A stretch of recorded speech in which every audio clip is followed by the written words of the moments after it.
As veterans, we struggle to fit in.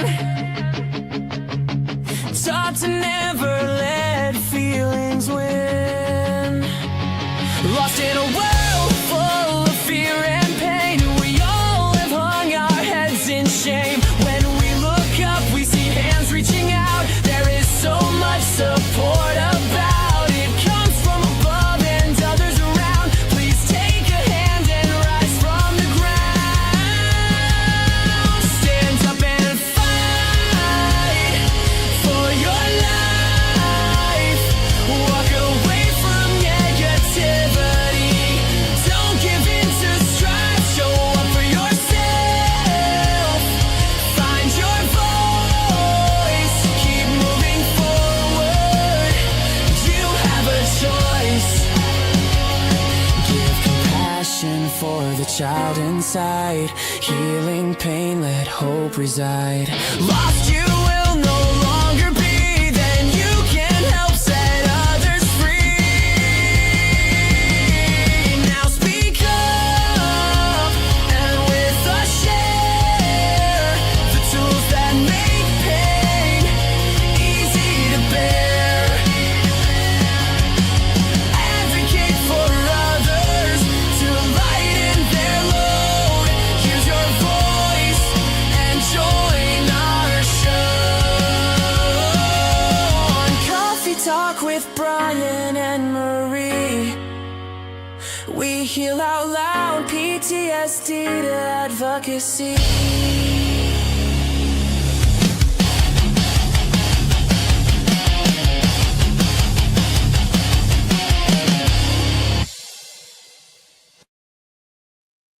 And what's going on, friends and family? Thank you guys so much for joining us on another episode of Coffee Talk with Bryan and Marie. How are we doing today, Marie? I'm a bit tired today. I did an event on Saturday and got myself a little sunburned, and it kind of took a lot out of me because the first time actually like being out in the sun since my surgery. And so yesterday and today I am a bit exhausted. So if you start seeing my little circles, Yeah, I see you're hanging out in the mountains today. I am. So this is over in Yosemite National Park, and it Beautiful. was my first amazing photograph that I took that made me fall in love with photography. This one was just taken with a flip phone back in 2011, and I fell in love with it. And Yeah, and so it came then, out good with a little flip phone. yeah, I know, right? I was so excited. So this was my intro to photography. I love it. It looks great. It looks Thank amazing. you.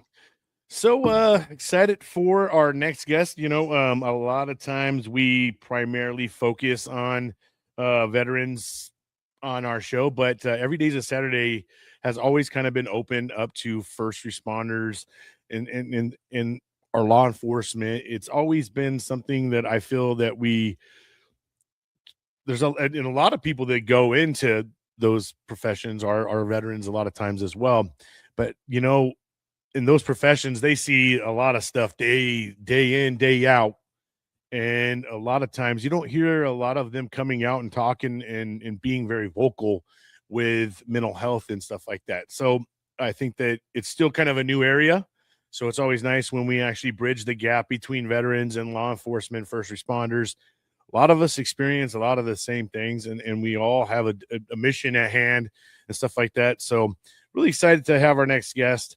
But before we get to our next guest, we're going to do what we normally do and give an opportunity to a veteran out there doing amazing things. And this one is going to be sliderbabe.com. It's something that Marie has. It's her little baby that she's been working on and stuff. So we're going to share that. This is another place that you can go find the show, book yourself for the show. Hold on. Here it is. Okay. And I'll let her basically go ahead and talk about sliderbabe.com. Yeah. So thank you, Brian. Thank you so much. I appreciate it. So I have a friend who helped me set this up, and we're working on a bigger website right now. But right now, this is just our basic link tree. So if you go, you've got my social media post, that little world underneath my face there, that one will take you to my photography and my written out poetry. So if you're interested in seeing more of my photography or just reading the poems, that will be where you go.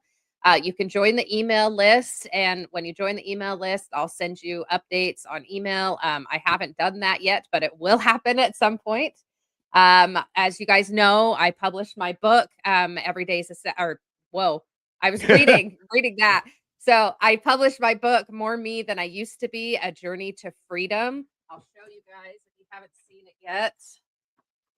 So this is the book that I wrote. It's my poetry and my photography. And if you are interested in getting the book, just you can buy one for 20, or if you guys want to donate, you can buy 5 books for $60, and 4 of them will get donated into facilities, and then you'll get a signed copy yourself. You can watch Every Day's a Saturday on there. There's that green link, the blue link if you want to come on and be a guest. I've kind of changed things up. Before, I was letting people just schedule right away. But what I'm doing now is doing a screening call first, so that we can have a conversation, make sure that we get the bio and everything, and we can discuss what we're going to talk about. And then you can get scheduled.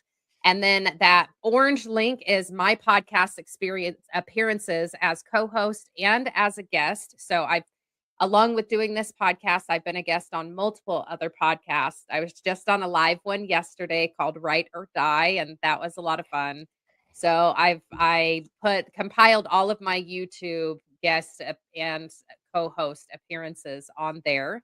And then, of course, there's some examples of some of my photography. And at some point, there will be an option for you to order prints of some of my photography if you are interested. I'm working on that right now. It's going to be a I print on love this one. demand. Yeah, that one's one of my favorites too. That was in Alpine, Oh gosh, I Alpine, just lost Utah, everything. or Yeah. Alpine, Arizona.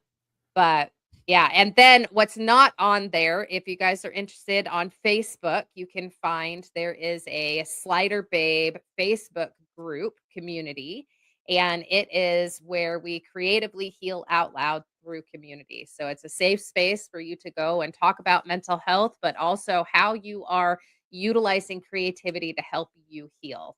Like, for instance, for me, when I was out in my addictions, I used photography to help me see the beauty in the world, even when I didn't feel it or when I could recognize it. And so photography was my way of healing for a long time. And then when I got sober, it was writing and other creative means. And now it's podcasting. And still writing. So just, come on to Slider Babe and come share how you are healing out loud using creativity. Outstanding. Thank you so much. And so now is going to be an opportunity for her to share one of her great poems. And then we're going to introduce our next guest and get on with the show. So I'm going to go ahead and disappear and let her do her thing. Awesome. Okay, so as I was talking about healing and, kind of finding peace and joy, I had decided to read a poem today that I wrote last week. No, sorry, last month, 19 March. I wrote this one about meditation, about that idea of just being mindful. And meditation doesn't have to be a whole lot of things. It's just closing your eyes and bringing your awareness to where you are. That is the mindfulness. Or even opening your eyes and like, okay, where am I standing? What am I hearing? What am I seeing? And just being mindful. And so this poem is called Behind Closed Eyes, just about the rest that comes when you just sit and are mindful and close your eyes. So behind closed eyes, a whole world behind closed eyes, shapes, sensations, lights, imagination runs wild, undefined sights, familiar places, some never seen, others frightening, unrealized ideas and inventions, so enlightening. Conversations never had, always second guessing. Trauma wounds open up, emotions undressing. When slowing down, brain starts to scream, codependent friend, it's only comforted by distraction. Will it ever end? pushing through the urge to run mental observation, allowing brain to process natural preservation. Without condemnation, feelings come and go. Releasing expectation, thoughts can flow. Mind can take a break, heart's ears open, feeling clarity, truths unspoken, messages from God. Can you hear it? Unconditional love, connection to spirit. The world behind closed eyes, a place of peace. From worries of the day, a short release.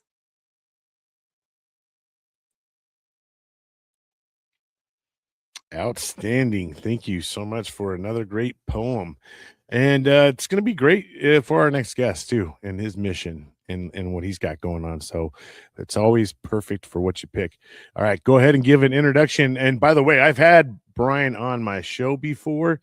So I was just going back and trying to find out exactly what season he was on, because it was it's a little while back. I'm looking right now, but go ahead and read his autobiography for now. Okay. So introduce. I'm excited. I'm excited to have Brian on here. He sent me quite a long bio. So I'm just going to do some picking and choosing because I don't want to talk the whole time. I want him to. So Brian Townsend is a retired supervisory special agent, resident agent in charge with the Drug Enforcement Administration, DEA. Brian proudly served in law enforcement for 28 years, 5 years as a police officer in Joplin, Missouri. I don't know if I said that right. And 23 years with the DEA, where he held a variety of assignments with increasingly responsibility. Within the DEA, Brian served in 3 different formal leadership roles, managing multiple people, programs, and resources. In addition to serving in enforcement operations, he was assigned at the DEA Training Academy in Quantico. He managed DEA specialized training unit and developed the leadership and development training unit. He currently serves as a law enforcement training coordinator for the Mid-States Organized Crime Information Center, or MOCIC, a regional information sharing system center supporting law enforcement in 9 states. And he is the founder and principal of Eagle 6 Training, providing speaking, training, and consulting services to organizations worldwide. His expertise extends far beyond drug-related topics. He delivers training and presentation on many subjects: leadership development, cryptocurrency investigations, dark web. He equips law enforcement and private organizations with knowledge and skills needed to address digital threats and organizational challenges. Most recently, Brian launched Only 2 Milligrams Inc., a 501c3, where he leverages his extensive experience and knowledge in the field of opioids. It speaks to audiences throughout the U.S. about fentanyl. Awesome. Awesome. I'm glad that you do that. His insights shed light Only on 2 evolving milligrams. It only Yeah. takes only 2 milligrams. Yep. His insights shed light on evolving drug landscape and devastating impact. He's also on the board of directors for the DEA FNA, Drug Enforcement Association of Federal Narcotics Agents. He has done a lot and involved with a lot, and I love it. He's also been on the news multiple times and participated in other interviews and podcasts. And On he has mine, season 2, interview 87. Awesome. Yeah. So, Brian, we're excited to have you. Another Brian, come on up and All come talk right, to let's us. bring him on in. What's Hey, going on, thank you. Brian? Hey, appreciate the opportunity. Glad to be back. Thank you. Welcome back, man. And sheesh, I was looking back at our video when we did it. I definitely lost some LB since then. That's good. But absolutely great to have you back, Brian. And this is a great opportunity to elaborate more on your story and what your experience You've definitely dealt with a lot of drug related stuff. I'm sure you've seen a lot of people on major addictions and a lot of people who've lost their lives, right? I know that you have a motto that goes, it only takes 2 milligrams, right? Which is like less than like a pepper or something like that, or something very small little piece that can kill you. And Brian is very much an advocate and out there trying to be the face in trying to stop these types of things from happening. But we're absolutely great to have you back, Brian. Yeah, thank you. So how did you get started? Like tell us a little bit about your childhood and like getting into all of this. What made you decide to get in there and involved with all of this? So I grew up in a military family. My father was a career Army. His last duty assignment was Fort Belvoir, Virginia, right outside of Washington, D.C. where I grew up and graduated high school. And I was seeing the impact that drugs were having on my community, and I didn't like it. And I made a decision that I wanted to go not only into law enforcement, but specifically drug enforcement. I didn't know what the DEA was. I didn't even know it existed at the time. And then when I learned what it was, I thought, yeah, that's it. That's exactly what I want to do for a living.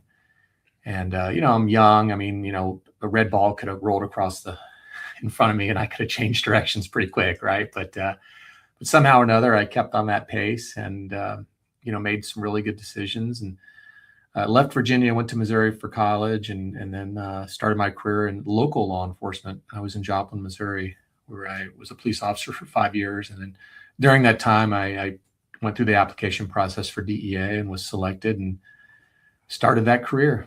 So Before you get into your career, just because we are a highly veteran organization, can you just kind of tell us what it was like having a father who was a veteran? Did that affect you? Did his journey influence your decision? absolutely 100%. In fact, I get goosebumps thinking about my father and how proud I am. He's my role model. Fortunately, I lost him a few years ago to lung cancer, which is a VA story and probably another 2-hour podcast alone. But We'd love for you can write his story for us and we can read it, or you can come back on and just share his story if you want. But how did it affect you? so he just had a profound respect for the military, for law enforcement, for authority, really. And I just grew up in that environment. I mean, the military was everything. When he was stationed in Germany, he met my mother. He was a Vietnam veteran. I can't tell you my formative years how much time I spent on base, right? I mean, there were times, even when he retired, he was a contractor and his shop was on base. And I would go and just spend an entire day. And sometimes I would just fish or go to the bowling alley or hang out at the PX or shop that or something, right? And I mean, I'm at the time, the Corps of Engineers were there in Belvoir. And I would watch them build these bridges and get to the other side of this little island and keep everyone safe. And it's just, my jaw dropped watching it. Right. And I just had so much respect for that. And it just really shaped a lot of who I was as a child. And shockingly, I did not go in the military, thought about it, and would have been happy had I gone that route, but I just chose the law enforcement route. That's awesome. That's awesome. We don't hear a lot from the family members. We're trying to get more family members on here, but a lot of the times what we hear are the unhealed veteran parents' stories. The ones that we've heard. It's dad or mom, they never dealt with their trauma and we got the brunt of it, and so we've heard some of those stories. And so it's wonderful to hear some of that other side, and to hear that it was a positive experience for you. I really, really like that. And I love that you brought up the bowling. For those of you who may not be military, bowling is like one of the number one things that's on base that we get to do as much as we want to. And so that becomes just this social aspect or just this releasing tension in a very healthy way is bowling. And I have so many fond memories of the bowling alley. And so I love that you brought that up.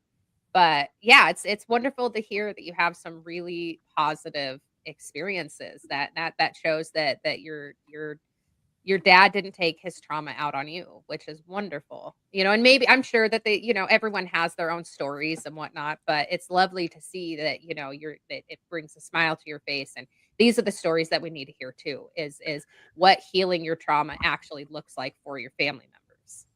Especially from the Vietnam era, veterans, a lot of them, just the way they were treated when they came home, wanted to separate themselves from the military. So the fact that he kind of stayed attached to it, and it almost seemed like that became his life, right? I mean, you guys ended up, he worked on base. It just seemed like he felt like that was his comfortability, like his family. Maybe that's where he felt like it was his community. I don't know. Yeah, it was. He had a black cap that said Vietnam veteran, and I'm telling you, if he left the house without it, something was wrong. Like right. All the time, and he just had this incredible, pact with the military, specifically the Army, and Cool. yeah, and we had problems. Back to the VA, we had problems with the VA, and it was actually I was able to help him with his VA benefits, and it wasn't until the 2000s, early 2000s. So he really gave up on the VA and that aspect of the military for decades. I mean, he retired in the 1970s, and Wow. so I always feel good about being able to help him with his disability rating and finding the right people. And that's a whole other story I'm happy to tell. But yeah. Did you say that he retired from the military? He did. He retired from the Army in the 70s. So I had the benefit of not traveling a lot. I wasn't the Army brat who, had, 8 duty stations or something like that. So wow, you got lucky. Yeah. Cause usually in the Army, especially, there's a lot of places you can go. Yeah. Yeah. I think that that kind of actually, like, I like to try and see if I can find patterns, right? And it sounds like that is the break from the pattern that I see, because a lot of the Vietnam vets, they did their 3, 4, 5, 6 years and then got out, and they didn't have a lot of respect when they got out, and they dealt Was with he hell. drafted or did he enlist? Because that's the other difference, is a lot of Vietnam veterans there was a lot of drafted Vietnam veterans who kind of were forced to go. But one thing that I was going to say though is whether or not he was drafted, like one of the patterns that I see is those people who get out after 3 or 4 years, that was when there was a lot of hell where people were not supportive. But if your dad retired, that was 20 years. And so it's a different time frame. And so it sounds like he probably was received a little bit better and had a little bit more cushion when he got out, which made him not hate the military as much either. So you can answer the draft thing, but I was just noticing that pattern that's 20 years versus 4 or 5 still in the middle. And you so said I think he got out in cool. 70s. Yeah, he got out in 70s. He actually started his career in the 50s, so he was not drafted. He went. In fact, he was older for Vietnam. He was. Okay, wow. Yeah. Okay, so there's my brain. Yeah. Okay, he might have been 30 years old when he went to Vietnam, which is the average age. Okay, so he's all right, a little bit so older. that's. Yeah, okay. So I do see. Okay, you're right, and yeah, all right, that makes that makes sense actually. So he was already in at the time, and okay. And to your point, when he came back out, like you said, that negative atmosphere, he was still in the Army culture. He was still, living on base, moving, and they did. My family did move a lot. My older brother moved a lot, but it was, I was, I guess I was the accident child. I was born. Because I feel like even in the 70s, the military still wasn't, because that's when they started really coming out, like the hippie stage is really kind of fluent. And military still kind of wasn't really until like the 80s, I felt like, is when military started getting strengthened again. But I feel like kind of even in those 70s, it's just he just obviously being on base and being in his community, that's where he just grew to love, right? Because I mean, you either, like I said, you either were gonna kind of have the armor towards people throwing rocks at you and calling you names, and not figuratively, but Yeah. but it's amazing to see that he that, it just shows you that generation, how tough they are, right? And they just their mindset is just completely different than I think what we see now and in their current days, and they just it just seemed like your dad just always had move forward, and he didn't allow things to destroy him, because I mean it could have adversely affected you and your outcome of your life, based on how he, how his mental health was, right? I mean, it could have been a completely different trajectory for you had he really treated you different or whatever. You may have had a different taste in your mouth about the military as well, and things like that. So I just love seeing this and hearing this story too, because we don't get to hear this part of it, right? So I love this part, man. I mean, this is, I guess, where we didn't get into as much before on the interview I had before, but good stuff. Yeah. Thank you for sharing a little bit about that. It is good to hear. It sounded like he continued on with community, which is one of the big things that we talk about here. Is the only way that we can heal is with community. So it sounds like he continued on with that community, and I love that. And I love that it kind of, again, put a good taste in your mouth for military, law enforcement, stuff like that. So And ahead, Brian, I would love to actually at some point in time, maybe we do another show, but I would actually love to hear more about your dad in general, because I do see him almost more as a success, right? As yes. And he's showing us that ability to keep moving and raise a family and still, it doesn't have to all be dark and evil and all the things that come with sometimes that veteran stigma, so I really, like I said, it would be great to hear a little bit more about your dad at some point in time, man, because I know in your eyes he's probably a hero, right? We all love, and when we love our dads, and and it's so I'd love to hear more about him at some point. But we'll do that at different points. So let's continue on. Thank you for sharing that. And so you decide that you are going to go into law enforcement. I do. I leave Virginia, which that's a story as well. I mean, I knew no one in Missouri. My best friend and I went to high school together in Missouri, and his mom actually went to college. I'm sorry, in Virginia. His mom went to college in Missouri, and she mentioned it, and she knew kind of what our career path was. And I call this my reinvention. I think I lacked a lot of confidence, and as much good stuff as my parents had instilled in me, I still didn't. I needed a change in my life, so I just got in a car and drove 1,100 miles and went to college. I didn't even know one, and really kind of started over, and it was great. And I got a couple degrees, and ultimately went into local law enforcement. What degrees did you get? Before we start this next part, I'll go ahead and do the veteran showcase now. We're about like a half an hour point, so I'll go ahead and do it now, and then we'll come back and we'll talk about when you joined the law enforcement, talk about your career, how you got into drugs and all that stuff, and your mission that you got going on now. So, all right, for this veteran showcase, guys, we're going to be doing, I feel like we've been going Army strong a lot during this stinking episode. So who better to have Jonathan Michael Fleming. I don't know. This guy is amazing. He is amazing. I love him. I'm trying to get him on the podcast. If you are listening and you know him and have a contact, reach out to him. I want him on here. He is an awesome guy. And if you are on, social medias and stuff like that, YouTube, you may have seen him and his amazing, beautiful cadence. He has a great voice. And, in the military, a lot of us, when we march, we go on PT, we listen to cadence, a lot of cadences.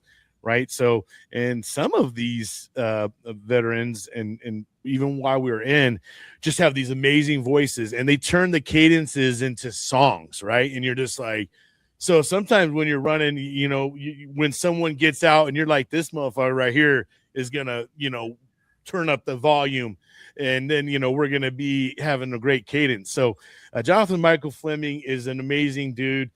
He's going to get you guys a little bit motivated. This one is called I Left My Home. And let me cue it up, bring it in. And while Brian's queuing it up, I'll let you know. Okay, so he is known for his cadences, but he also writes his own music. So listen to his cadences. They are fantastic, but also go back and listen to some of his own personal music. And I don't know if he's still active duty now, but last I heard he was still active duty. So I'm not 100% sure, but he's a really good guy. Right. So, and also once again, if you guys have YouTube or anything, it's free 99. Go check him out. Jonathan Michael Fleming. Go subscribe to his YouTube channel. And like I said, it's free 99. So we're going to go ahead and start playing this. We're going to disappear. And Your daddy was home when you left. Your mama was home when you left. Your sister was home when you left. Your brother was home when you left. The dog was home when you left. The cat was home when you left. The fish was home when you left. Your daddy, your mama, your brother, your sister, the dog, the cat, the fish was home when you left. And that's the reason you left. I left my home. I left my home to join the army. Join the army. I left my home. I left my home to join the army. Join the army. The day I left. The day I left. My mama cried. My mama cried. She thought that I would surely die. Would surely die. I left my wife. I left my wife standing at the door. Standing at the door. She knew that I would die at war. Would die at war. I left my son. I left my son laying in the yard. Laying in the yard. Seeing Daddy leave. Seeing Daddy leave. Made him cry so hard. Made him cry so hard. The day I left. The day I left. My daddy's hand. I shook my daddy's hand. He said that I had become a man. Had become a man. Ooh wee, ooh wee, ooh wee, ooh wee, ooh wee, ooh wee, ooh wee, ooh wee, ooh wee, ooh wee, ooh wee, ooh wee. Join the army. Join the army.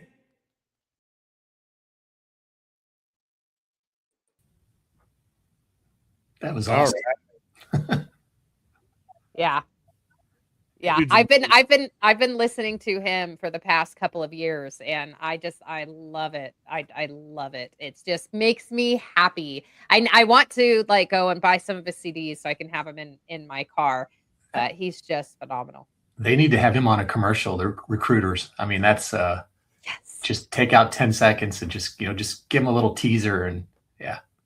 I Yeah, gotta those take the kind of story. guys, when they get out there and they start doing that, it really motivates you. So sometimes when you're running and you get someone out there that's good at cadences, Yeah. you don't even think about running. You're just you starting to feel the actual, when you're running, you're feeling it. Do you do cadences in a law enforcement? We do in academy, Awesome. and it's funny, they always find the military folks, right? And they pull it Yeah. out.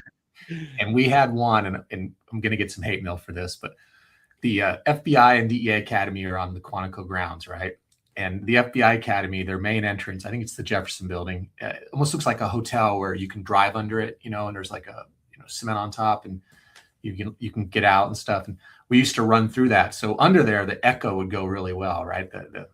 And so we're 49 of us, and we had this, hey, FBI, look out your window. DEA is passing by. Hold your head and hold it high.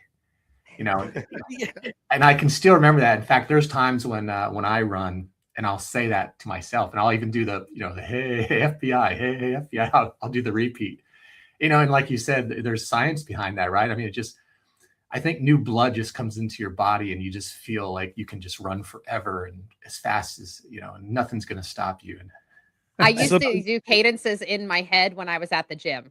yeah, Like, right? oh yeah. Yeah. Something that they would do too is like when you'd be running, they'd be like, and then you'd be like, look to the left, what do you see? And then there'd be someone there, and they'd be like, and then they would say something about that person running, and then Right on the everybody spot. would sit there and say something back, or it's like if we saw army, it would be like, look to the left, what do we see? A bunch of little army, want to be like me, or something like that. And, Hey, hey, and then they sit there, they can hear us say it, it's just great.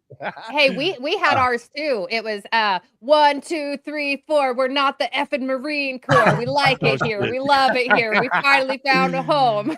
Oh, Oh gosh. my goodness. Oh, Love it. man. All right. So let's talk more about Brian and, your experiences, brother. And we'll talk about, going through the academy and all that as well. And, let's go ahead and dive right on in.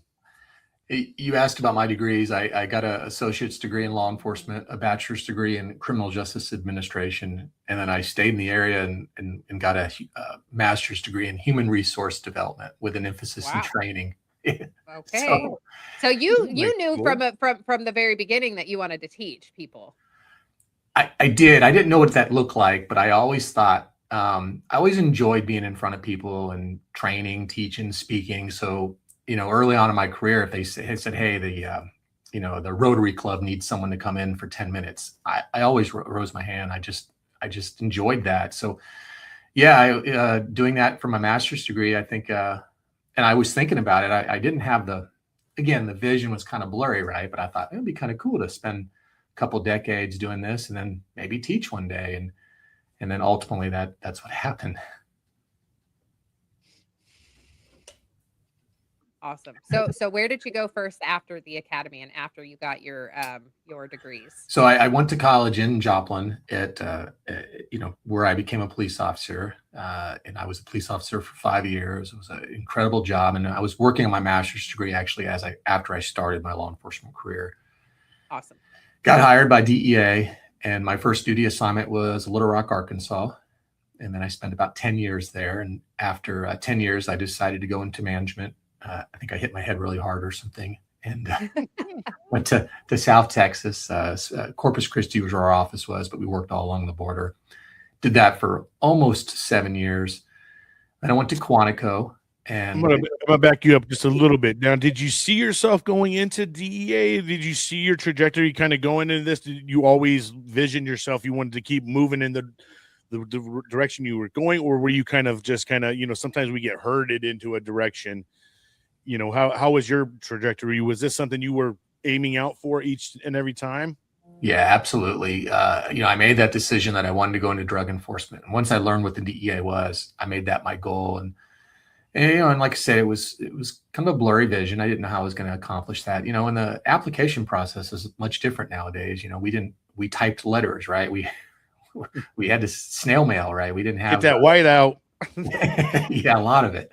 We didn't have the benefit of doing things online and getting that quick, that quick resolution.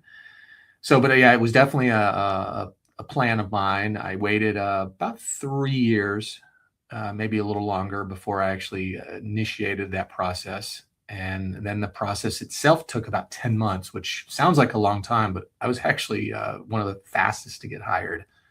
Wow. Yeah, which is crazy. I didn't know that at the time.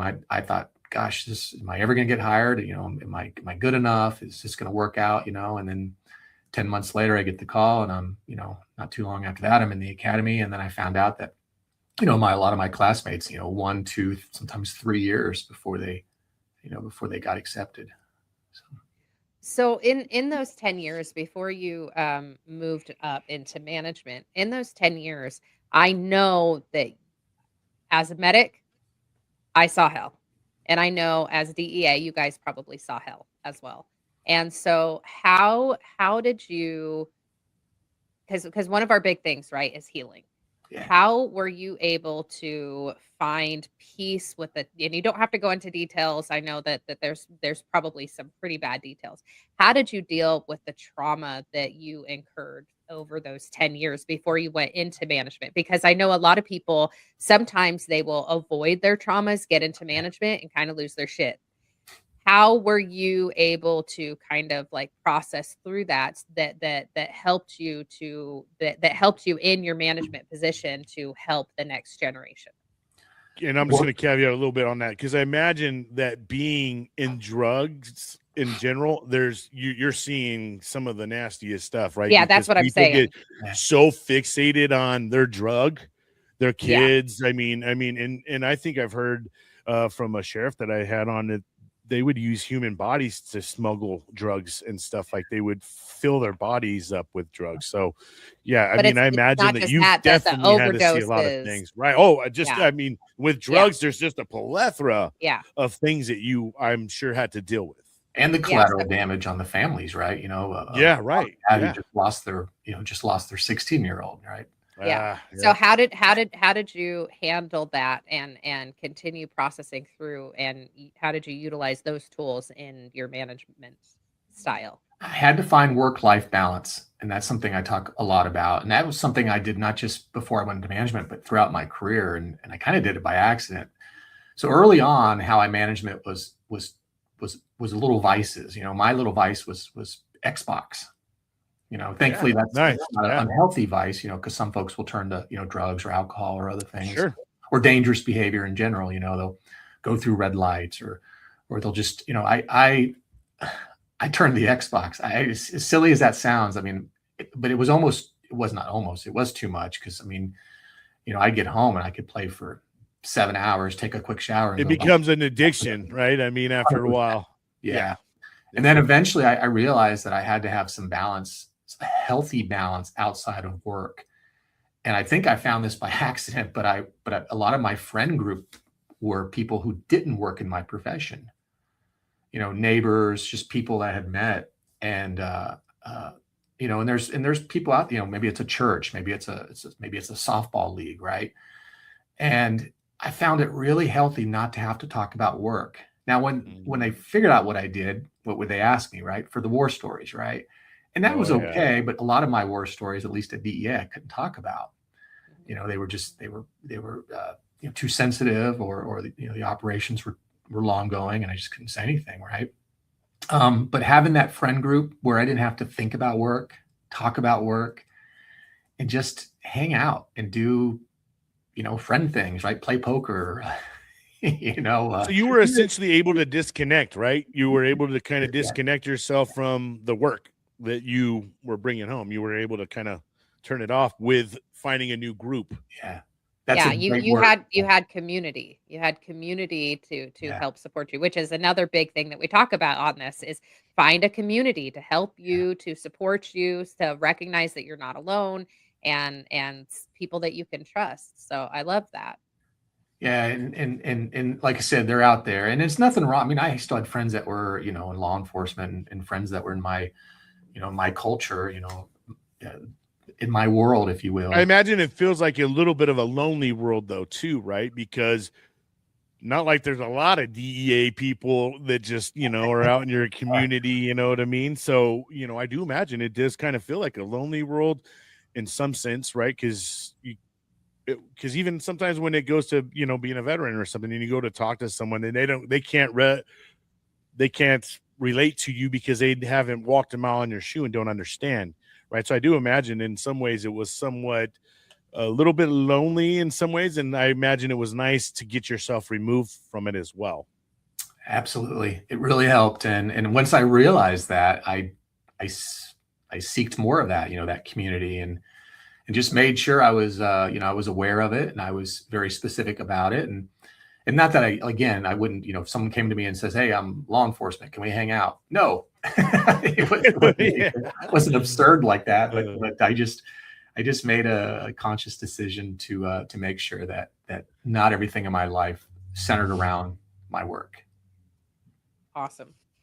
Okay, so how did that lead into when you went into management? And so, like when you're teaching others, and then also just, were you able to continue maintaining that work-life balance in a managerial position?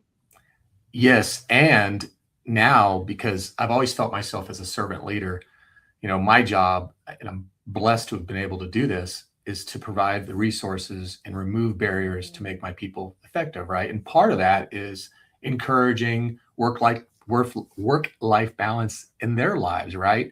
And developing a culture where it's not all about work. Work's important, and when you're at work, I need you to work hard, right?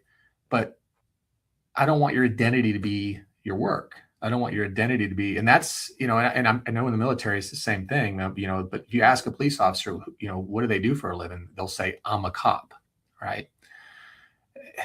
And there's nothing wrong with that, but I mean, how many professions really do that, with some exceptions, right? They take on this identity, this role. So not only, did I continue to have to work on myself, but I felt like it was my responsibility to build a culture for the people that I was blessed to serve. So they knew, because the healthier they are, the better they are for their families, the better they are for work, the better that we all are. So, I think that's incumbent upon anyone who takes a positional authority in an organization to make sure that the people, who you're blessed to serve, understand that. That's awesome. So how long did you were you a manager? So you did the 10 years. Mhm. So okay, I'm trying to calculate because it was 28 years total, right? So Yeah. 5 years, then 10 years, and so then you got into management. How long were you in that I management guess that'd be role? 13. It was, so 13. 7 Yeah. years at my first assignment. And then I went to Quantico for about almost 4 years. And then my last 2 years, I returned to Missouri, where I was in charge of the office. So I was the resident agent in charge. The last 13 years of my career were spent in management. And, by the way, I still Now, hold. did that bring a lot of stress now being a manager? I mean, and or was it, because that brings a whole different life, right? Because now you have the job, and now you're dealing with people. You're dealing with the people in the job, right? And now you got to go and reprimand people. You got to be the one with the directions and things like that. I mean, management is a complete, when you become a manager, it's almost like a 24/7 job. And, a lot of times you never are able to disconnect as a manager. I see a lot of managers are stuck on the phone all damn day, and like, hold up, I got to talk, so how was your management experience? No, you're 100% right. And not only do you have to worry about the people that, that you serve, you have to worry about the people that you That's work for, right? So up higher. Yep. I was just thinking because now Right. now it comes You're a to sandwich you. now, bro. Now, Yes. yeah. Now it comes to you before it goes down, and you have to Absolutely. find a way, Yeah. and you have to find that balance of it, like you just said, a servant leader. Or am I going to be a servant leader, or am I going to be someone who attacks the people Yeah. under me? Yeah. Yeah, you have to find that balance 100%. So, and in fact, I teach that a lot now in my leadership training and consulting. Is you got to be aware of that, right? And your perspective changes as you grow in an organization, right? You're the worker, you're doing the job, and then all of a sudden you go into management. Now you have additional duties, additional responsibilities, and there might be people in your organization that work for you that don't understand that, right? But so you have to make that clear. And so communication is big, and through communication, you get everything. You get trust, you get you get accountability, you get the things that make an organization or a team efficient, right? So it's a constant challenge, and to me, these are perishable skills. You have to always work on. You have to be aware of it, and you have to always work on these things. And that's just something I hope I did well, and something that I continue to talk about, in what I currently do for a living. Before I forget, there is another podcast that I want to get you connected to. It's called Show Up, Speak Up, Lead. And it's another veteran podcast like ours. But he doesn't just do veterans. He does just, like anybody, especially if they have these leadership skills. And he is a leadership coach as well. And I would love to get you guys connected. He had me on a show a couple weeks ago, and he's just an awesome guy. But I think you guys could do some good collaborations in leadership training and just conversations. So Perfect. that would be awesome. Yeah. So, is there anything else that you want to share about while you were in the DEA, or if not, let's transition into how did you reintegrate back into civilian life, and what was that transition like? I left DEA when I could. I didn't wait till my government series, 1811 series, doesn't allow you to stay after age 57, because we're under a 6A government retirement system, which is a little different than most government employees. It's a lot different, actually. But I wanted to leave when I was first eligible, not because I hated DEA. I love DEA. I had other things on my mind, and then I didn't. The goal was a little blurry, right? I talked about it with myself, and then when my dad got sick, he ended up getting lung cancer. I really just started having a lot of self-conversation, if you will, about what am I doing, right?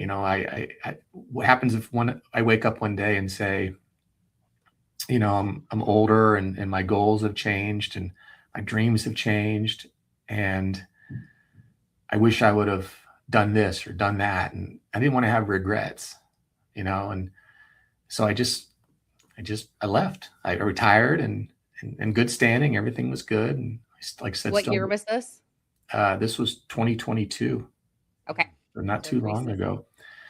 And opened up my own training and consulting business, Eagle 6 Training. And then through that, I ended up working part-time for the MOCIC, and now full-time. And then ultimately, because apparently I don't like to sleep, started a nonprofit organization. And I try to do other things as well. You mentioned I'm on a board. There's some other things I like to do as well. But I had all these things I wanted to do. I felt like I needed to write a new chapter in my life, in my book, my life's book. And if I stayed, not that I couldn't do these things later in life. I don't know. Sometimes you just have to. Oh, there it is right there. Yeah, I was just going to say, can you tell us a little bit more about your Eagle 6 training? And if you are interested, one of the things that we're trying to implement is having guests come back to give us a class. Oh. So we'd like you to come back to kind of give us a little training class if you're up for it. But yeah, tell us a little bit about what you do with the Eagle 6 training. So we are speakers, trainers, and consulting, and we'll work anywhere in the world. A lot of our audience is law enforcement, but we work with the civilian crowd as well, and happy to do that, the business world. Which, interestingly enough, the leadership problems are the same. I don't care if you're in the military, I don't care if you're in law enforcement, I don't care if you work for McDonald's or if you work for, some Fortune 500 business and you're a C-suite person. Your challenges are the same, but we provide, like I said, speaking, training, and consulting services. There's some couple presentations I give. You're on one right now. I did a undercover assignment at DEA where it was made a purchase directly from some cartel members, and that was featured on an A&E show called Undercover Caught on Tape. So I wanted to take a war story, but I wanted to incorporate leadership lessons in it. So I do that. But really, the core of the training is I call it back to the basics. In fact, I'm trying. It's taken a long time to write a book on this. I really believe there's 3 core principles in leadership. One is that it's intentional. Number 2 is it's impactful. And number 3 is the journey has to start with yourself. And if you can't accept those 3 principles, if you can't work on those 3 principles, then nothing else really matters. You're not going to be effective. Can you repeat those 3 principles? Yeah. So number 1 is it's intentional. We have a tendency to throw out the word leadership, organization leadership, military leadership, government leadership, and not taking anything away from those folks, but it's an intentional act. Your position in an organization, your rank, your title, how big your office is, how many words on your business card mean nothing to me. It's how you take that role and you move that organization or team or whoever you're blessed to be in front of, forward. Number 2 is I believe it's impactful, or not I believe it is, it's impactful. So everything you do, and especially when you take a position of authority in an organization, everything you do is going to have impact, everything. And everything you don't do is going to have impact. If I treat one of you differently than the other, what am I showing? Right? A lack of consistency, right? A lack of accountability. And then finally, the journey has to start with yourself. how dare I try to be the best I can for others if I can't be the best for myself? So I mentioned a couple times, talking to myself, self-reflection, and I constantly do that, right? In all aspects of my life. How can I show up and be the best? And not that I am, I'm not perfect, and I don't profess to be, but I'm constantly figuring out how I can improve and take those small steps forward and be the best for myself. So when I am in a position to help other people, whether it's at an organization or whether it's in a some type of team atmosphere, well, then I'm showing up and I'm doing my best and I'm giving my best. Now, do you do in-person and online trainings? Do you do specialized trainings? Kind of tell us a little bit more about how, and by the way, I should have said this. I love how you just explained that. So thank you. But can you tell us a little bit more about the actual logistics of your training? Yeah, I prefer in-service training. I do not like to do on demand or on video. There are some non-leadership things like cryptocurrency and things like that I'm happy to do on the, on a Zoom call or a Teams call or something like that. But when it comes to leadership, I'm really big on perspective and learning from others. In fact, I usually start most of my trainings on a discussion on perspective and how others especially others who navigate in your world, right? That's why you have a lot of veterans on your podcast, right? It's because you're learning from them, and law enforcement as well. And it's about sharing your perspective. So, and one of the things I realized when in a training atmosphere is, what do you typically talk about, like during a break, or maybe it's a multi-day training and you're hanging out with some folks you just met, right? And you're having a couple cold ones at night. You talk about work. You talk about colleagues, you talk about bosses, right?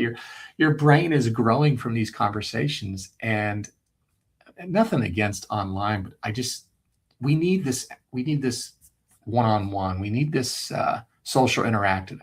I think it's healthy and it's beneficial. And I think it's quite effective when you need to increase your perspective. And it just, I think you can feel the energy more too, right? And when you're in the actual,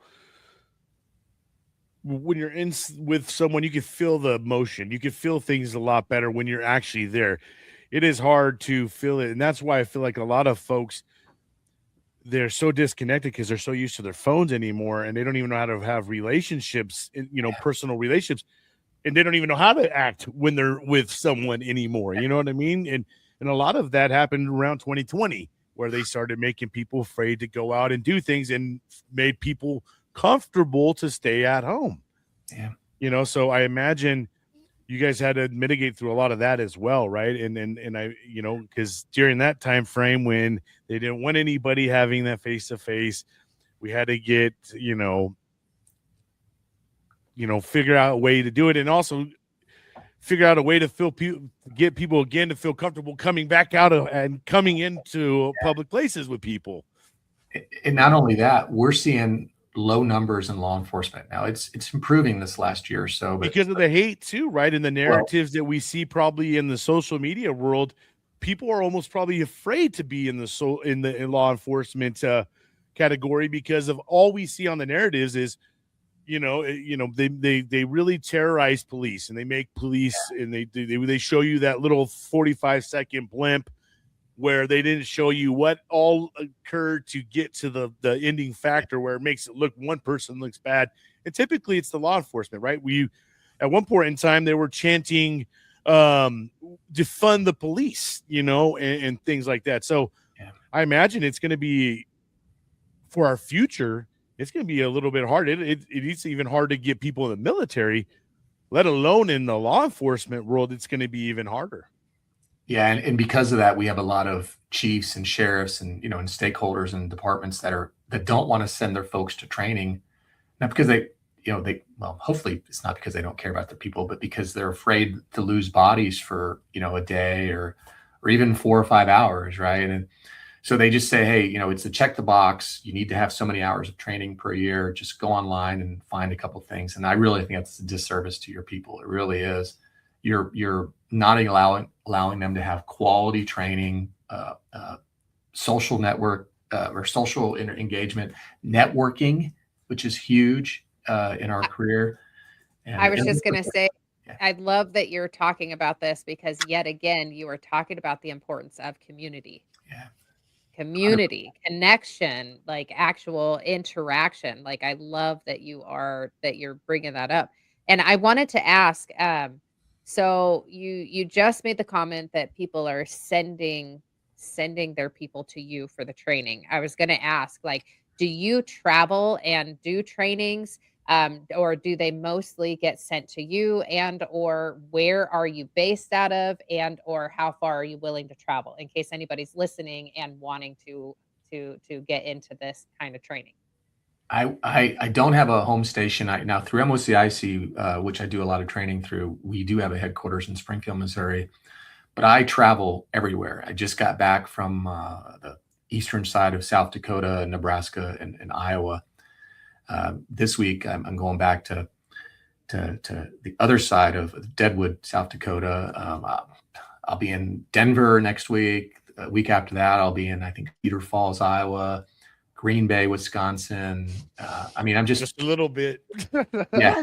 If you're ever in California, hit up Brian. If you're ever in Utah, hit me up. Perfect. Absolutely. Yeah. Well, you have Zion, and is it Zion National Park that's up there, National or is Park, it Bryce? yep. Yeah. Yeah. Oh, Zion, gorgeous up I there. believe. Yeah. In Yeah. California, I just got from a human trafficking conference in Diego a couple weeks ago, but I travel anywhere. So, I in fact, I prefer it. I love flying. I love the hotel. I love the whole experience. I know I'm crazy, but I do. I can't tell you how many amazing people I've met around the world from just So you're a traveling. networking king, bro. Like you're just legit a networking king. It's a journey. I love it. Yeah.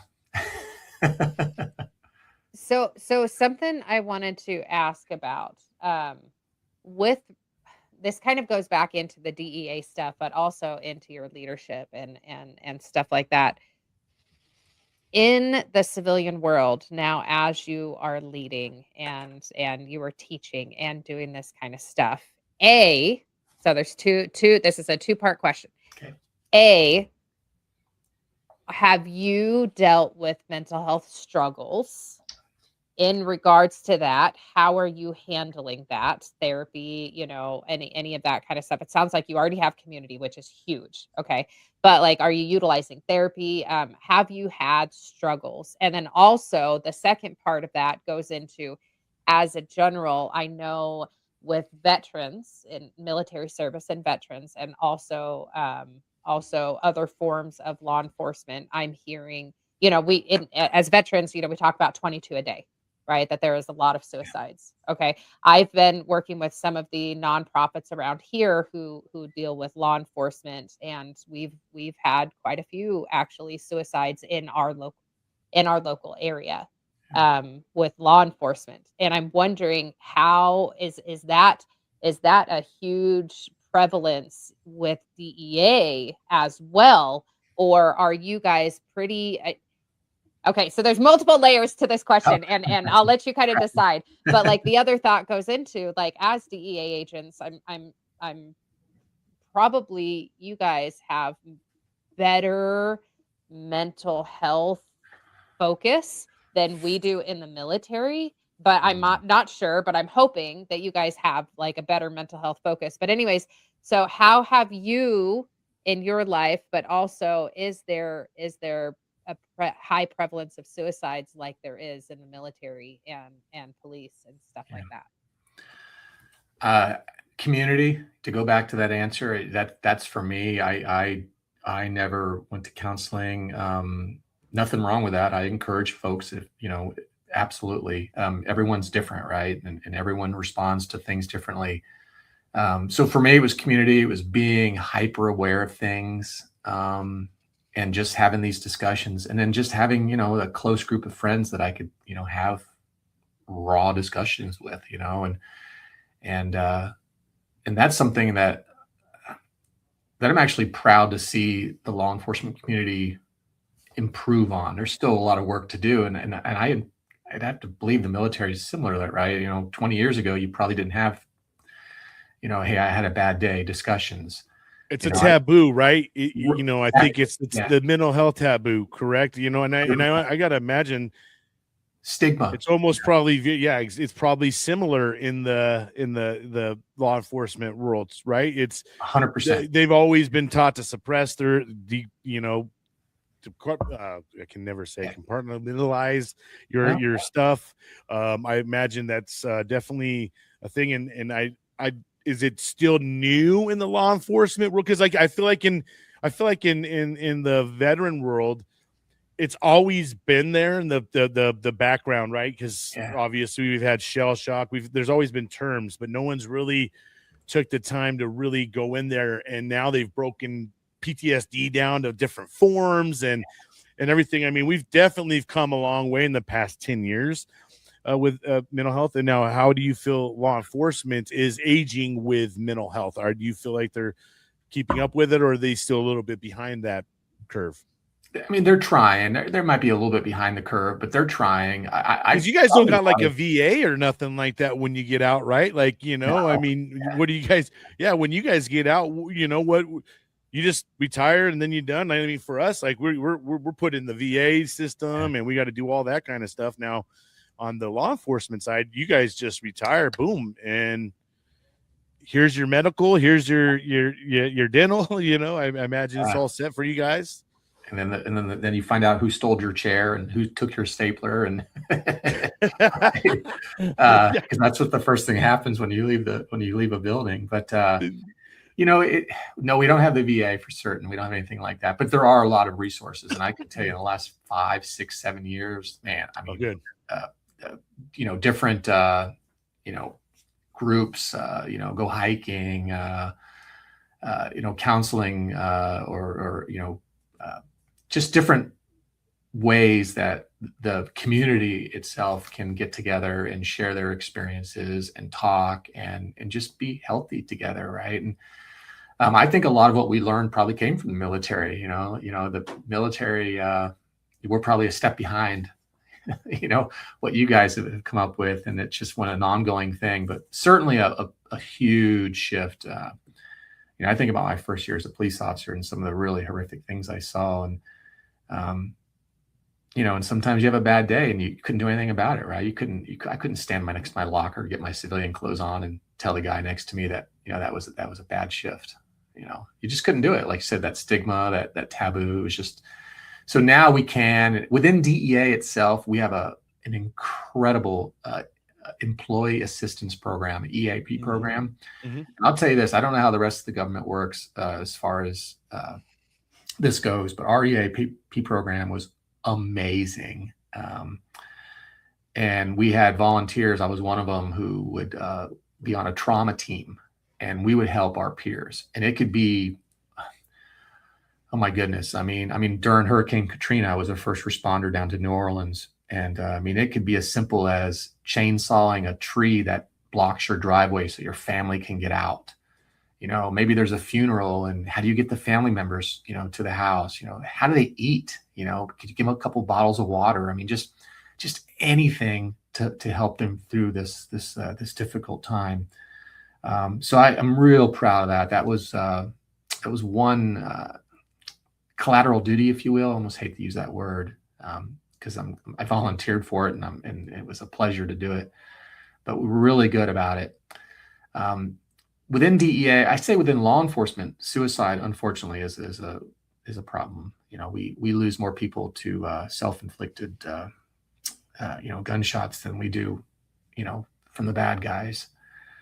And they definitely don't. That's something that you never hear about, right? Like, that definitely, we don't hear about that side on the law enforcement part, unfortunately, because it needs to be more talked about. Like, definitely on the veteran side, they threw a label out there, 22 a day, even though we all know it's just a number, but it's a label to look at, right? So I know on the law enforcement side, I'm sure there's a number associated with it as well. It's just that, once again, I feel like in the law enforcement world, I do feel like they are a little bit behind in that area. You have to have a level of just like almost toughness, because the stuff that they deal with day in, day out, you have to have a level of just. because otherwise, man, you could be a mess. Oh, 100%. And that's one thing I really try to push from the leadership perspective is people don't realize how much of your mental health at work is caused by management. Oh shit! It's funny because you're leaders, man. Right. In the last couple of years, I put in for a lot of conferences. I speak at a lot of conferences and stuff, but I was specifically looking at conferences where I could speak about leadership and mental health. And no one's ever taken me up on that. I have to kind of incorporate it through the other stuff I do and get my pieces in when I can. But they want to hear about the latest way to breathe. Nothing wrong with that. The latest way to deal with things, the shiny new object, right? And there's nothing wrong with all that stuff. If it helps people, then I'm all for it. But it's almost like what I was saying earlier, kind of back to the basics, right? You have to realize that you put a person in an environment, you can give them all the resources you can, but if the environment is what's toxic and you're not willing to change it, that's the first problem. You got to put them in an environment that works. And then they'll thrive. Resources, and thrive and develop a culture where they can thrive. But if we don't develop that culture, if we put them in these toxic environments, which we continue to do, and they'll say, well, I had a boss one time, who bought new chairs, and that's what he always say. I bought new chairs. The environment meant nothing to him. The culture, it was just, here's what I did for you, right? You can go to counseling if you want. You can do this if you want. You can do this. Well, I'm gonna have to keep on going because what you've developed here is poison. Right. We got to fix that first. What? You could sorry.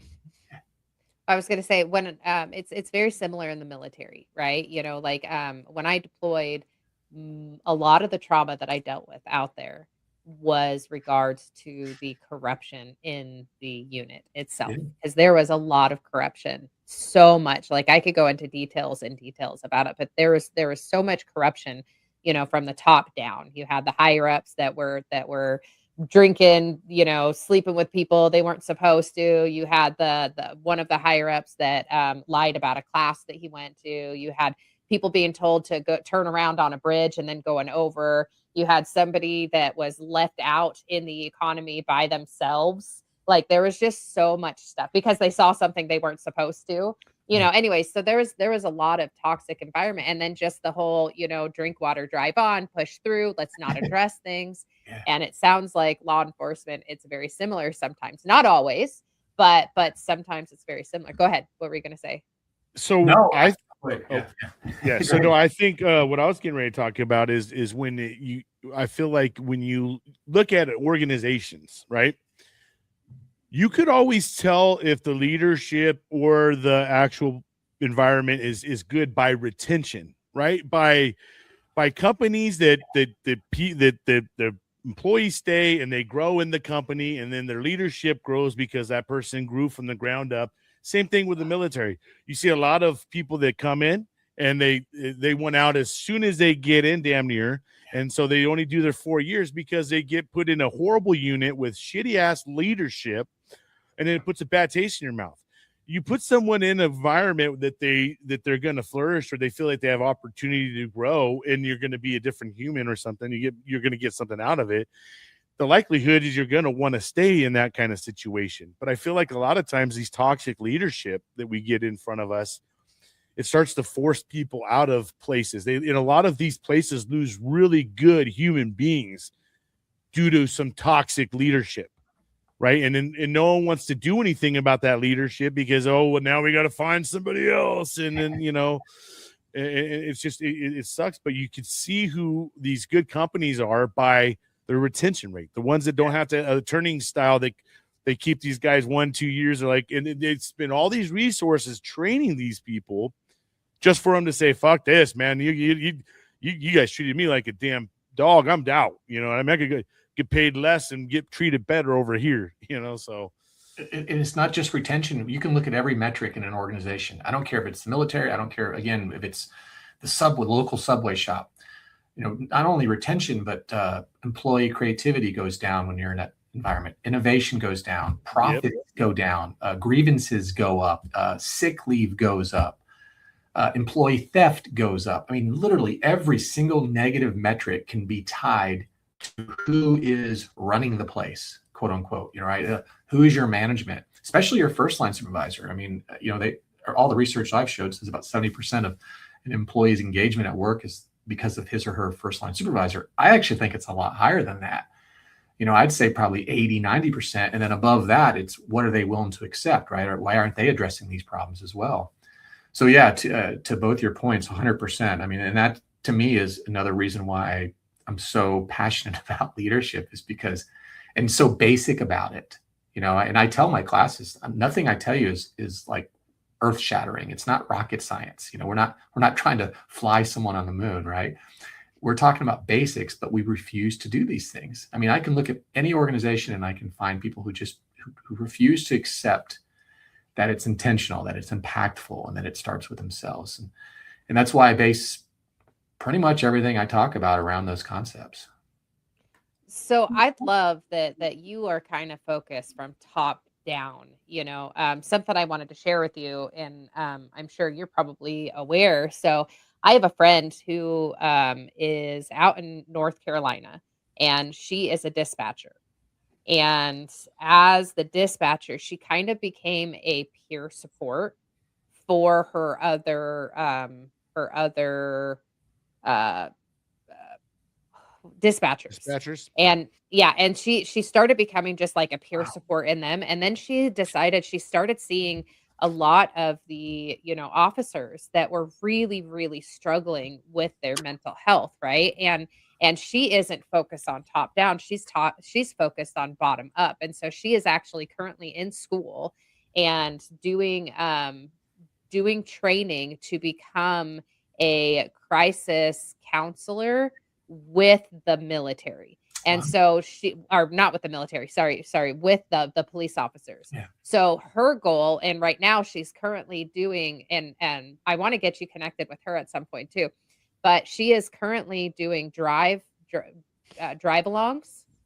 with some of her local department as a crisis counselor on scene. And so she goes, and she is that, I can't remember exactly everything that she's doing, but she's going to support the officers as they're dealing with the crisis to make sure that they're okay. And she also goes to drug court and stuff like that. So she's doing time in drug court and stuff like that. But I love that things nowadays, you've got the training, leadership training that you're doing, but then you also have these crisis counselors that can do the ride-alongs with the officers as well. And so, yeah, I'd like to get you guys connected at some point because I networking, that's what I do. Yeah, no, absolutely. I love North Carolina, or the Carolinas. Those are great places to travel to. It's interesting you say that. I spoke at a conference, a dispatcher conference, and that really opened my eyes. My goodness, because not only she's helping another, she's helping her community, right, the law enforcement community, specifically the police officers, but wow, the burnout in that profession, just because of the nature of that profession, They're is getting screamed at. I imagine a lot of the times on the other end, there's someone screaming. well, I've heard some of her horror stories, like and especially being on the other side where she becomes mom to a lot of yeah. these officers. She Well, like literally she's like the mom to these officers, and like checking in, and that's one of the reasons why she's going into this mental health, Yeah, because she's like, I am seeing the struggle that these officers are going through, and yeah, I can't really help them right now. And like she's hearing the horror stories about when they're getting shot, when they're getting killed, when they're getting hurt and maimed, or any of that kind of stuff. And she's just like, there's not much I can do right now. And so that's why she's like, I want to ride along with them. I want to help them out. and she's getting closure, for lack of a better word, at least with those officers. Think about the dispatchers who take those just 911 calls that are just bad, and they don't get the closure, right? They're Yeah. like, someone's breaking in my house, and then they dispatch a patrol They unit. never get to hear the end of the stories most Never of the get to time. the end of the story, right? And they're constantly dealing with this trauma and all these just horrific calls. And at least she's she gets some of that, hopefully, for her own self, and she's helping them. So kudos to her. That's wonderful. Yeah. That's awesome. That's awesome. Yeah. I love that you are trying to incorporate evaluating the mental health with regards to leadership. I think that is fantastic. Yeah, I can't tell you. I mean, not too long ago, I was talking to a deputy at a sheriff's office, a large sheriff's office in the U.S., and he was involved in a critical incident where one of his fellow deputies had to shoot and kill someone. And he was involved in the critical incident, but he didn't actually have to fire his weapon. And his chain of command told him, "Well, you didn't have to fire your weapon. Why are you worried about this? You should, get over it. Come back to work." And that was one of the words they used, was "get over it," right? And I know we can all tell examples like that. It's just, those are the things that they irritate me. They quite frankly kind of piss me off, right? That these people exist. Come on now. We're better than that, right? We should be, at least. And too much awareness now. Too much awareness out there for us not to pay attention to it, right? And for us to make comments like that to someone, because God only knows how, what he's dealt with. And that could have been, just call number 3 already that he's already had. And now it's all adding up. And you don't have to discharge your weapon. You could be on the scene and watch the whole thing go down, and there's shots fired and everything else. And you're watching a partner get shot. You're watching someone else get shot. And then you have to deal with the family members who come screaming afterwards, and the whole on-scene tragedy that starts to happen. I mean, there's just a lot of things that a lot of people don't take in consideration. And a lot of these, officers, that's the thing is, be ready for the next call. It's like, you don't got time to sit there and worry about what you just dealt with.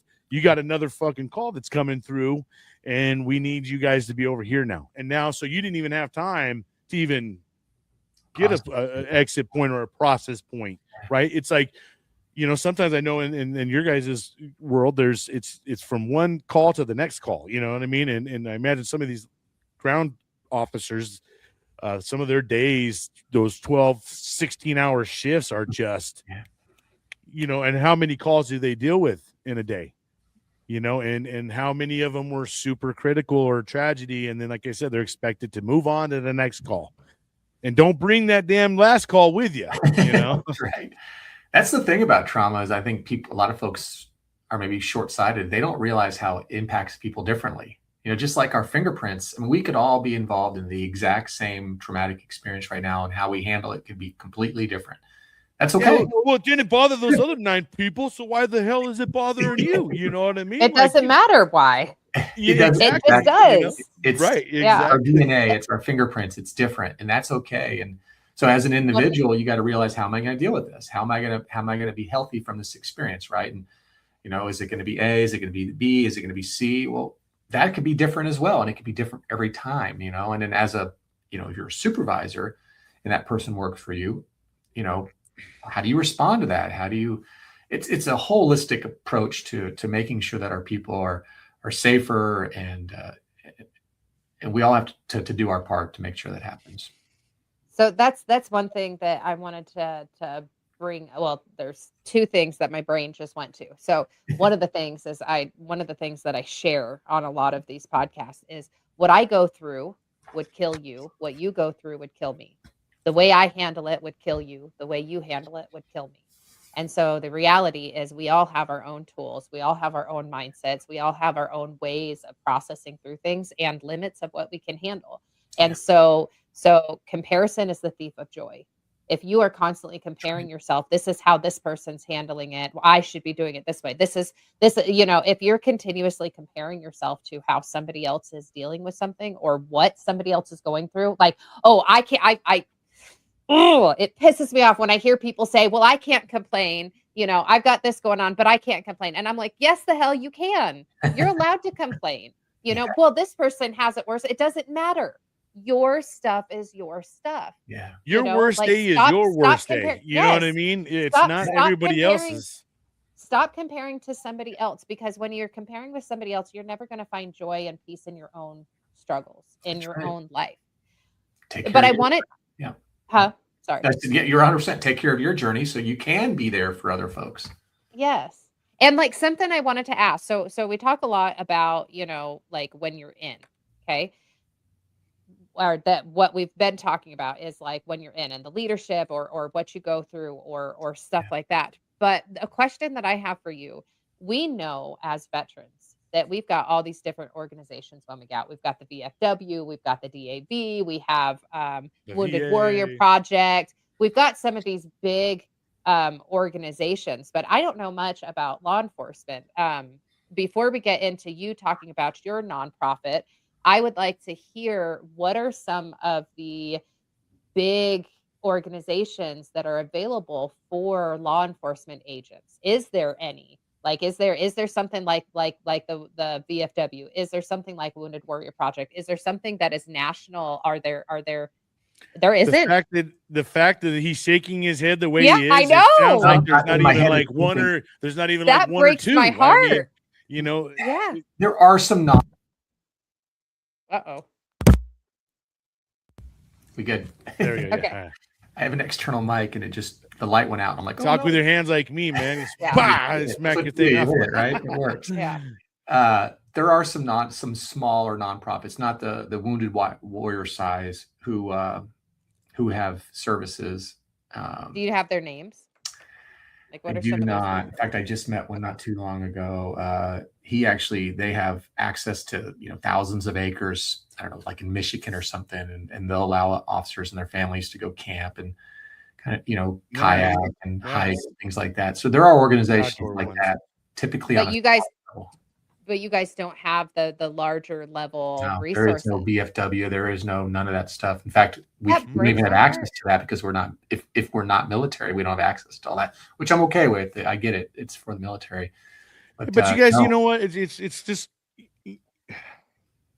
I feel that you guys, I mean, you have done a service. You did a service for your country, and not even that, you did a service for your community too that you're living in and stuff like that. So it's kind of sad to me that the law enforcement first responders do not have something to kind of fall back on as well.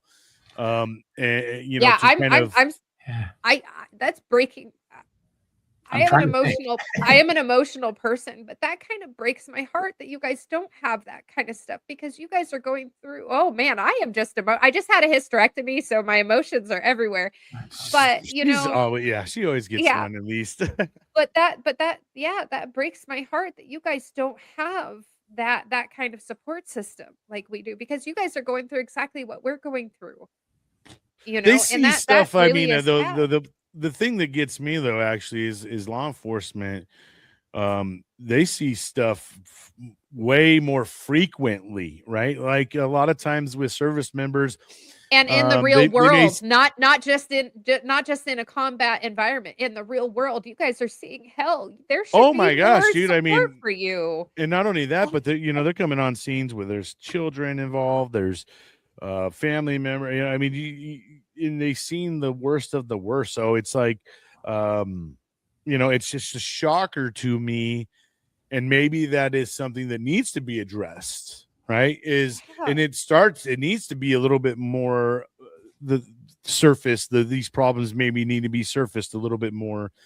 Is that they're the mental health on the law enforcement side, like we expect these officers to go in, and not only that, man, there's there is also the fact that once you leave every day, I imagine you feel that there's somewhat of a threat to your life every single freaking day, and your family too. You don't know if there's someone that you arrested, or you did something to them and they fucking find you and they follow you home. They recognize you at the gas station. They recognize you at the store.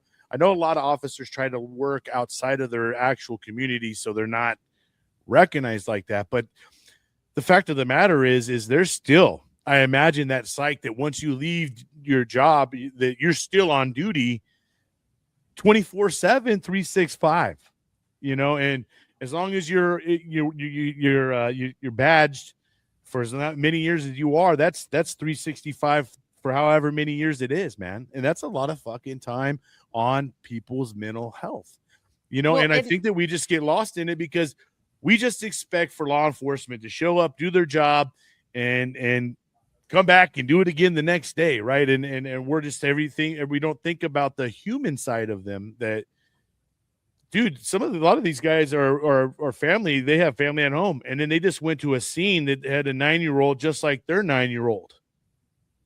You know, and then now they got to go home and look at their 9-year-old, and then it probably brings them back to the 9-year-old they just dealt with that day, right? Yeah. There's just so much there, and it just does burn me a little bit. There isn't a little bit there probably needs to be something like a VA for the law enforcement side. The government needs to understand that these people, especially with the current environment, and then we're going to start having less and less people wanting to volunteer to go be officers. And then, gosh damn, man, if you just send these motherfuckers on their way when they do their service, it's going to make, and then they get out, and then it's like, man, I did all this years for these people. Now where the fuck are they at? They're back on the mission still, you know? There's the other layer too of you guys see the worst of humanity. I mean, like I had some experiences in Iraq, like, you know, but one of the worst one for me was finding out that a battle buddy that I was supposed to trust, that I was with, he SA'd his daughter to death. Oh man. And it's like, you know, when it comes to that was just one experience for me, but you guys dealing with the DEA, you know, like you guys see literally the worst of humanity, because addiction takes people to even worse places than that. And so the fact that you guys are just expected, you know, hey, you know, here is all of this hell that I went through. And I know, you know, I'm walking out and I can feel people's energies. I can feel that evil is still out there. I could feel that there is so much more.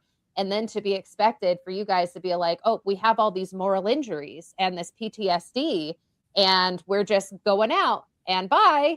Like that breaks my heart, because you guys are dealing with PTSD and moral injury on a regular basis. And so I hope maybe somebody who's listening to this, you know, maybe someone can initiate, you know what I mean? Like it would be wonderful if you guys had a little bit more of that support when you get out. Yeah, no, I agree with you both. You see more trauma in 1 year, especially as a local police officer or deputy sheriff or something like that. I mean, think about my first year. You know, it's just tough. Some of those memories that unfortunately will always stick with me. And that's one of the reasons why, you know, my leadership, I do it for many, many reasons, but one reason is to help people and to hopefully help create an environment where people can share these things. And, you know, and like we were talking about earlier, I'm proud of the shift I've seen, as you all have seen in the military. I have seen a shift where we can now at least talk about these things, right? I mean, imagine if you had a podcast where we were talking about this 20 years ago. I mean, people would laugh at it, right? I mean, we'd be canceled. 100%, right? So now we can have these discussions, and that's healthy, and I think that's wonderful, and we just need more of this. Now, Brian, did you ever experience like a colleague, a coworker whose life's trajectory changed because of a call, because of an incident that happened, and you just seen them, you watched them completely change or ruin their career? Or, you know, I imagine there's times where some of these officers go into something and that they just never have seen in their life, and it really leaves an impact. Have you ever watched someone kind of like walk away from it because it was just too much at that point? Like, wow, or maybe no one's talked about that, but have you seen any careers like that go kind of sideways? Yeah, I've seen people who've trusted me with how they managed it afterwards, where they would be in a situation and it would force them to or encourage them, if you will, to seek some type of professional help, you know, so they could deal with it. And I think that's wonderful that they shared it with me, and, you know, because they knew, you know, that I wasn't gonna, you know, laugh or say that's a bad idea. I was going to encourage it, right? You know, if it works for them, then that's wonderful. And if there's anything I can do as a friend, even if it's just lend you my ear, you know, something we do quite a bit. My cell phone number, I have one cell phone. I don't carry multiple cell phones anymore. And I tell people, and I'm sincere about it, call me. I don't care if you just want to shoot the shit for a couple minutes, after a shift, call me. Yeah. If it's 3 a.m., I may not remember the conversation. I'm a deep sleeper at times, but catch me at my comatose time. yeah, exactly. But yeah, just I have seen folks who I know of, at least. Maybe there's others who I don't. I'm sure there are. But and like we talked about, I mean, every situation hits people differently, and you just have to understand that there is no best way. There is no, or at least overall, there's not. There might be a best way for us as individuals to deal with things, like a best practice, but I think that like you said, everyone's wired differently. 100%. You could put 10 people through the exact same trauma, and all 10 of them are going to walk away with a different feeling. Maybe 3 of them kind of feel the same way, but they still might have different ways. Some of them might be having nightmares. Some of them may not sleep. I think each and every one of us affected are differently. And that's why, it's important for each and every one of us to talk about our experiences, because we are so different. Right. And there are also there's similarities too. But what we're interested is kind of finding those differences and what helped you get to a better place. Why is it different for you than those 9 other people? Because that is the most important thing. And I think a lot of us, we're so driven on not talking about it because we don't even like to talk about ourselves, right? Like we don't even hear ourselves. We don't, we just want to keep moving on, and we're always intrigued by others, but the thing about it is there's a point that someone might be intrigued by you, right? And in your story and what you're going through. And I think the more that we can all get behind saying, hey man, talk it up. Let's not there's no shame here. And you shouldn't have to walk away feeling shameful. And if you are in an audience that makes you feel shameful, maybe you need to pick a different audience. Yeah. And a lot of times who we surround ourselves with in the communities we choose, those communities can either hinder you, enable you, or freaking put you down.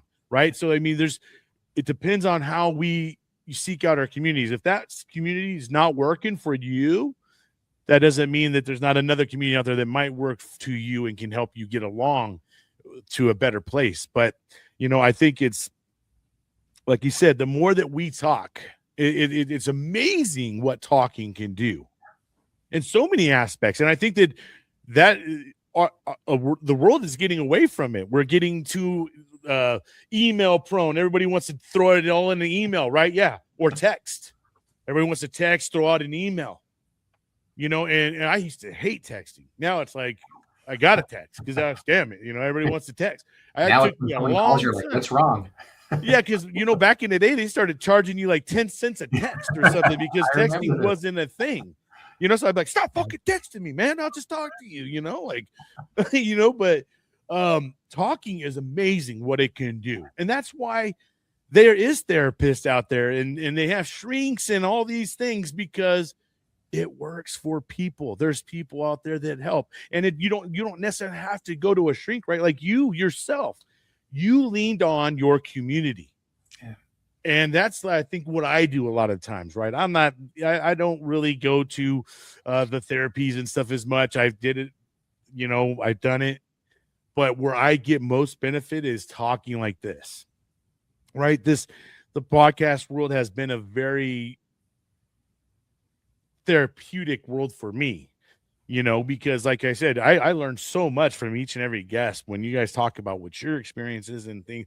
Then it brings on light bulbs and makes me think, oh sheesh, and connects a lot of dots for me, so I think talking is where everybody got to start getting comfortable with it, and it's okay to hear yourself. It's okay to tell your story because you don't know who's going to be intrigued with that.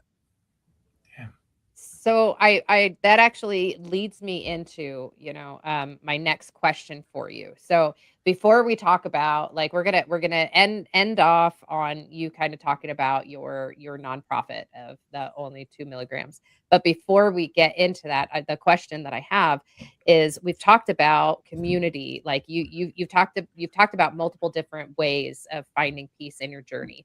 And you seem like somebody who is pretty I can't remember what the word is, but well adjusted to life at the moment. Um, and so, like, I know you've Adapting. talked about community. You've talked about self-reflection, that is a huge tool that you utilize. You've talked about talking it out to people, and you've talked about finding that work-life balance. Is there any other pieces of advice that you would offer? What would you tell somebody to help them to find peace in their journey, readjusting into life, or just in general about finding peace in their situation? Believe in yourself. You know, I don't know who's listening to this, but you're all beautiful. You're amazing. You're capable of whatever incredible things in life. Just believe in yourself, because there's people cheering you on. You know, I'm a stranger to you if you're listening to my voice right now, but I promise you, I'm cheering you on. You know, and maybe you don't know the two folks here, but I guarantee, just from my little time with them, they're cheering you on as well. So believe in yourself, and you know, the finish line, it's there. You just have to get there. That is awesome. Love that. I love that. I love that. Yeah, Brian, So, I do appreciate you, man, and it's a great having you back on again, and we do want to hear a little bit more about the only 2 mg though, because a lot of people don't realize this, and this is a hot topic and killing a lot of kids and people in general. So let's talk about this, and then we'll land the plane and head on out. It's only 2mg. ONLY 2, just the number 2, mg.com is the site, and that's our nonprofit. We are a 501c3, and our goal is to raise awareness of illicit fentanyl and other public safety threats. I initiated this a few years ago, and the entire board of directors is retired DEA. And one of the many reasons I do this was just to give back and hopefully spread awareness, especially for young people. And knowledge is power, really. And I do conversation or these presentations around the country. I've done 150 plus. And you mentioned it at the very beginning, but I'd like to mention that again. Only 2 milligrams is what it takes to kill the average human being. And only 2 milligrams is a couple granules of salt or sand. So we're not talking about a lot. And this is fentanyl, right? Of fentanyl, of illicit fentanyl, yeah. So you sprinkle that into a pill, and and you die from first-time drug use or recreational drug use, or however if you decide to use drugs. But only 2 milligrams, that's it. That's enough to kill the average human beings. And I can't tell you how many families I've met and worked with who just, their lives have completely changed. So raising awareness is really our goal. Helping people, helping communities, understand what the threat is and how they can best prepare themselves and their own communities, right? Whether that's their family, whether that's their friends, whatever their network looks like, to raise awareness and to live safer, healthier lives. So you I'm talk about in. Sorry, I was just gonna say. So I'm in the recovery community. I'm 9 years sober myself. Awesome. And so fentanyl use is something that is continuously talked about in the recovery community. And I met a guy the other day who he actually will go and try to get Narcan, which, for those of you who don't know, Narcan is a way to help fight overdose. And it's a medication that you brings can people go back. put it in their nose, and then you get them to the hospital as soon as possible. But anyways, he will go around into the homeless community and just giving out Narcan, because it's such a big thing. And so I think it's beautiful what you guys are doing. Do you guys specifically do the education and awareness, or do you guys also offer Narcan? What is it that you guys all do? So the awareness is by far number one, prevention and awareness education. But we do provide naloxone or Narcan. Happy to provide that. In fact, I remember the first time a police officer used it, one of the actual Narcan that I gave out in this class. and they were able to help someone. And it's just a beautiful story. And I think, man, gosh, and there are people out there might go, oh, this person's gonna overdose again. Okay, well, you know what? You gave that person a chance not to overdose again. Yeah. Right. You gave that person a chance of recovery, and that's a beautiful thing. So yeah, and we're looking at expanding. One of the things I do with Eagle 6, I mentioned consulting. I consult with some companies. There's actually a company right now I'm working with. They have a wipe, an opioid wipe. It's a fentanyl wipe. It almost looks like a Perel wipe. You just wipe a surface, or you can even wipe someone's hands or something like that. And it'll detect fentanyl. It'll change colors. So things like that. We're looking at ways we can get those into not only first responders, but just anyone's hands. Nitrile gloves, just some PPE and things like that. But yeah, Narcan's the big one. Naloxone is the drug. That's the big one. And I have, you can't see it, but I probably have 15 boxes here and another 30 boxes in another closet, and enjoy giving that out. So Brian, let's talk a little bit more about the dangers of fentanyl a little bit, so everybody understands. Like, you can't even see it sometimes. I know that I've seen officers just touch it or something and then like knock out, you know what I mean, or be in their presence. So fentanyl's pretty dangerous, right? And, yeah. I think people need to understand, like, these kids doing these vapes and stuff. I've heard now that they've been putting them in vapes. I've been hearing there's been candy laced with it. It's a dangerous thing, and if the wrong people get their hands on this stuff, it could really be a very big future problem. The contact risk is not where it was. You see those videos, and I have as well. In fact, I know some of those officers where some of the videos have gone viral. None of those were because of fentanyl. Oh, no shit. Okay. Yeah, it was actually a threat to fentanyl. It was none of those toxology reports have come back positive. Now, with that said, it's still a dangerous drug. But in the event that you do touch it or that you are around it, you're going to be okay. You're not going to overdose. But again, take precautions. Use nitrile gloves. Because it's like a liquid form, right? It could seep through your skin, can it not? Or is it an oil base, or is it? I don't know. I've never. This is why he's asking the questions. Yeah. Let's get the truth out. Let's get the actual facts out.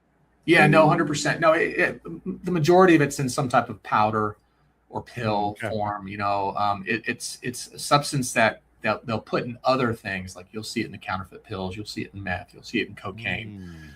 You'll see it in heroin, or you'll see it standalone. They'll make a pill or something like that with it. It will not, like I said, just incidental contact.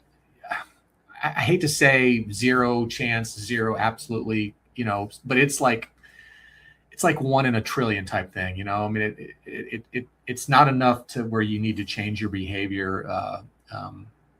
When it comes to contact, it'd be kind of like, avoiding going outside because a lightning strike might get you. You don't do that, right? Again, it's dangerous, and we need to be aware of that. But the whole officer safety thing is interesting. Wasn't this used for a cancer drug or something to that effect? Or you on the previous show, I believe you told me what it's used for medical, right? It is. Yeah, people they tried to give it to me when I was going under for my surgery, and I was like, "You're not giving me fentanyl." I said, "You can give me something else. You're not giving me fentanyl."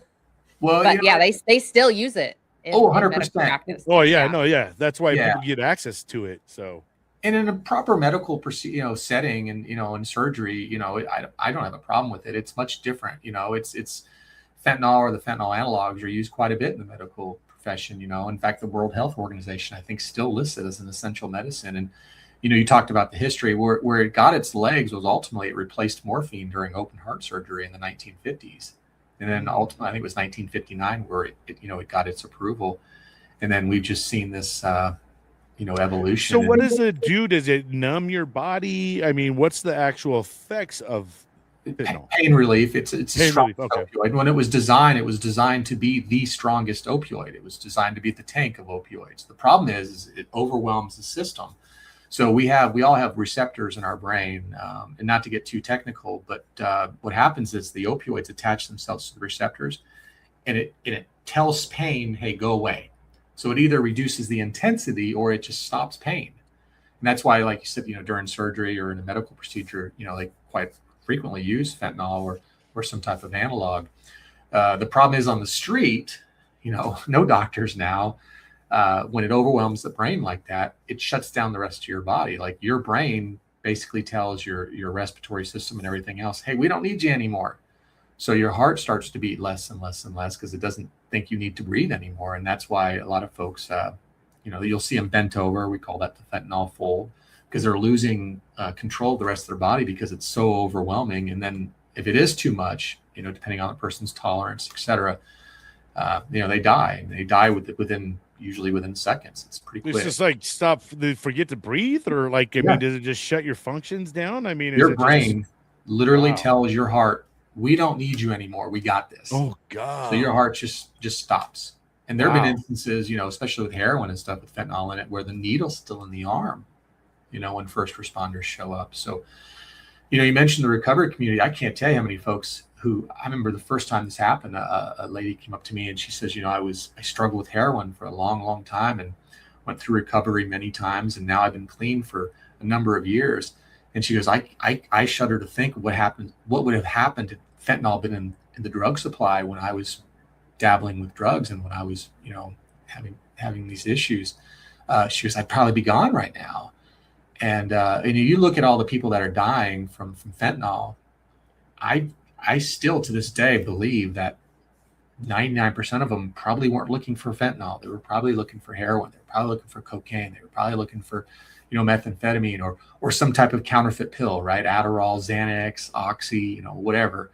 And then unfortunately, illicit fentanyl is in our drug supply, and it just kills people indiscriminately. It just wipes them away from a little tiny bit.